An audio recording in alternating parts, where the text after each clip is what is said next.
in Bayview, Celebrity Chef, Hell's Kitchen Season 19, Super Chef Grudge Match winner on the Food Network. We liked our segment so much last week, Adam, when we had you in to do the Chicago dog. We'd have you back again this week. We're going to do it on Thursdays moving forward. Yep. But here we go. Every Thursday, 3:45. But it is Packers-Falcons week, which means we had to come up with something very Southern for you today. But first of all, the cuisine of the South. When you think Atlanta, Georgia, food, things that people might be able to piece together when watching the games this weekend, what comes to mind? For me, I think it's all over. I mean, your simple ones are just going to be like your, fried chicken, very Southern comfort food. Greens and sausages, stews, gumbos, all that kind of stuff. You're catering to Denise's needs here. She's very happy right now. Say it slower. But, they do a lot of other things as well. They do healthy food down in the South. It's not all covered in butter and fat and stuff like that. But I like sandwiches, and I think you have a sandwich today. I do have a sandwich for you today. We'll cool Denise down over there. She's digging the fried chicken idea. Right. So part of my thought process was okay. I couldn't make fried chicken at the studio. There's rules against that. But Yep.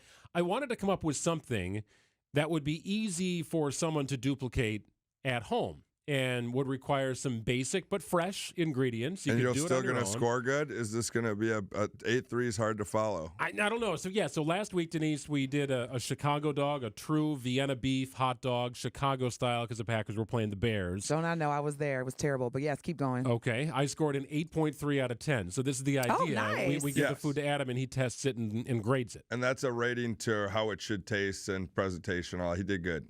That's pretty impressive. No, 8.3 out of 10. We're not giving fake scores. He might get a 2 or a 3 one of these weeks. We'll see what happens. I never asked when he said 8.3. I never asked if we were out of 10 or out of 100. So thankfully, we are out of 10. That's very good. All right, so I'm going to bring over to you a pimento cheese sandwich. This is very Southern. This is very Georgia. I'll bring it to you. You can talk about how it looks. If you're watching on the live stream on our YouTube channel, you'll be able to see it. I'm a pimento cheese pro. Fun fact, I know they didn't pay for this, but Bavette has the best pimento cheese spread appetizer. Crispy sourdough. Really good. So I eat it a lot. I've made it a lot. You're up for a big competition here. Okay, so is it the spread or is it the bread that makes it? It's both, but I'm looking over there. We'll see when you bring it over here, but it's about the spread. It's always about the spread. Here we go. I'm nervous for you because 8.3. Come on, Greg. You got some big shoes. Look at that. He cut it in a nice little triangle, stacked it on top, very diner-esque like. We'll get a picture of this real quick. Even put a little bit of arugula underneath for some color. The visuals, so far, you're scoring very high. It's a great year for arugula. Anyone will tell you. I do like the ratio of spread in there. It's not a thin line. It's packed in there. I feel like this is kind of bringing me back to like the chicken salad sandwich days. There you go. All Denise, right. you can have a slice too if you want. Thank you so much. No, I'm eating one of those. You can have one. Okay. All so right. you're taking your first bite. So I did nice fluffy. You want to tell me what's in there first? Yeah. Or while I'm eating? I'll walk you through it. So real nice fluffy white bread. I did not want to go Texas toast. I just feel like that's too thick. You might get too much bread. Okay. But you can do an artisan bread. You can do anything you want, really. But I wanted a larger slice of bread that was nice and fluffy white bread. This is good. The bread is spot on.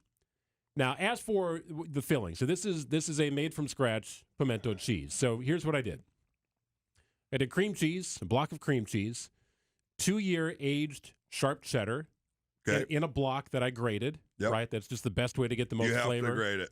And I also did a little Monterey Jack cheese out of a block because it's a real creamy kind of cheese. It's a great melter, too, if you're going to make a mac and cheese. So that was kind of my home run ingredients. I did a little Duke's mayonnaise, right? Duke's is very Southern. And then it was all about seasoning and spices beyond the pimentos. A little 4-ounce jar of pimentos in there.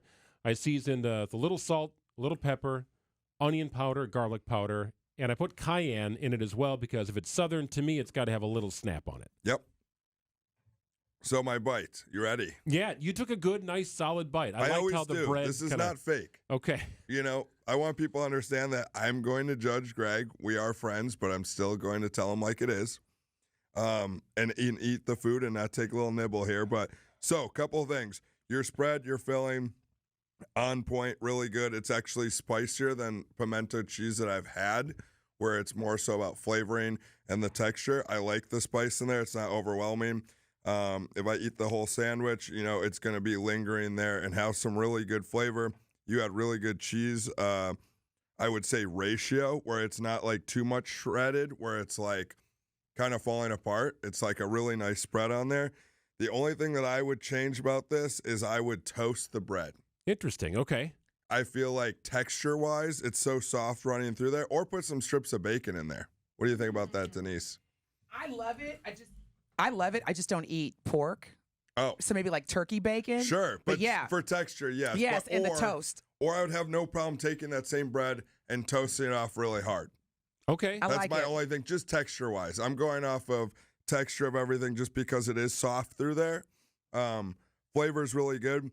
I don't think that that's going to hurt you a ton because the bread is soft, but in my world, serving it with charred sourdough or crackers or something, just because that is such a soft spread. If you're doing this at home for the Packers-Falcons game, you might want it as a dip, right? You might want it with, perfect, yes. You could do a sourdough bowl if you want to dip it in. You could do crackers, something 100%. like that. Really, really good. Yeah, or you could slightly warm it. I know we were just talking about a dip that we were warming. This is obviously cold. That's the way. But if it's slightly warm, then you can definitely make it a little bit easier to scoop and stuff like that. If you want it cold, my reco would be to have the spread at room temperature. Yes. Then get it on the bread. Otherwise, you're going to rip your bread apart. Yeah, of course. And then put it back in the fridge if you want it cold. Now, I did not put the arugula on the sandwich. I thought it was a little more authentic to not do that. Yes. I like how you did it straight up. It's bread, it's carbs, and the spread. And like I said, the spread, really good. Would pass for a restaurant spread, would be good to put as a base of a sandwich instead of just like mayo or something. I'm happy with it. And the score? This is where you give the score? You do wait? Yes, I don't want to pressure him at all. No. This is for the score. I can't back out on that. So, spread really good. Bread I would change just by toasting. This week we're going to go 7.6. 7.6. That's so good. So he liked the Chicago dog a little bit better than the pimento cheese spread. Yes. Okay. I'm starving, so it's gone. I'm not murdered comparing the pimento sandwich to the hot dog. I think just your overall execution, we can compare to each other, but flavoring really good. I would put that on a ton of different stuff, or just eat it with a bag of pretzels. Yeah. So what else could that go on? You could put it on a burger. You could put it on a hot dog. You could put it on fried chicken anything. sandwich. I think this is really good. You could do this if you got some egg roll wrappers and had it really cold and put it in the egg roll wrapper and fried it off, or baked them if you wanted to go that route. Bases to a pizza maybe, or we'll call it a flatbread maybe instead of a pizza. But you could lay that down with some cheese and then put some bacon. I know, Denise, no pork, but stay away from the hog. Bacon on there, or you could put turkey bacon or something like that. But the classic way is to eat it straight up, and to use really good cheese in it, because that's what's coming through the most. I didn't want to bring anything peach related. I thought that would have been too obvious or cliche. Yeah. But that's a big deal down in Atlanta. I know that. Yeah. Peach pie. The Georgia peach. Of course. Now, I do really like that this is out of the ordinary. That's what I was going to say. It's very unique. I'm about to eat your sandwich, Greg. No, you're not going to eat that one. That one's mine. I'm going to eat that one. I'll make you another one. Because it was really good. But see, I'm not an expert like Adam, and I'm hungry. So it was good to me. I'll give you a 10. Okay, just good enough. because there we go. It satisfied the curve, the appetite curve. Thank you for reminding us about texture. I am very excited for next week as well, because the Packers will play New Orleans. Yes, I'm excited as well. I am a little nervous. Now, Egg and Flour, the restaurant that you own and operate, you guys do some incredible things. You've got some great ideas, really, for your pasta bar. What's the latest with Egg and Flour? What's going on there? Yeah, so I just want to let people know, now that we've gone down to our one location in Bayview, something that we're really pushing more and we want people to know is that we do heavy catering. We've never pushed it super, super hard in the past because we have so much stuff going on, but heavy catering, so corporate events, luncheons, birthday, all that. We do deliver, we do pickup. We also have been offering, we've done a few of these this year, as complete buyouts or using the space as a whole. So if you want to have a party in a private space or whatever, and you don't want to go as big as like an event venue or something, you can use our space. We are closed on Tuesdays, so that's a day for sure. But you can also do it on any other day than that, and we can make something happen. But catering and coming to check us out, we got new things going on all the time. Check out our specials on our Instagram, Facebook, all that kind of stuff. Oh, I love that stuff, man. Adam's Instagram is definitely worth subscribing to. Adam Pawlak, Egg and Flour, Hell's Kitchen, Super Chef, Grudge Match champion, our celebrity chef friend, who will join us weekly for our football food picks and a little football food talk. We look forward to it. Appreciate it, man. That's right. Thanks, See you Adam. next Just an week. overall good dude. 7.6. Thanks so Sam. much. 7.6. 7-6. 7-6. All right. Try and beat that next week.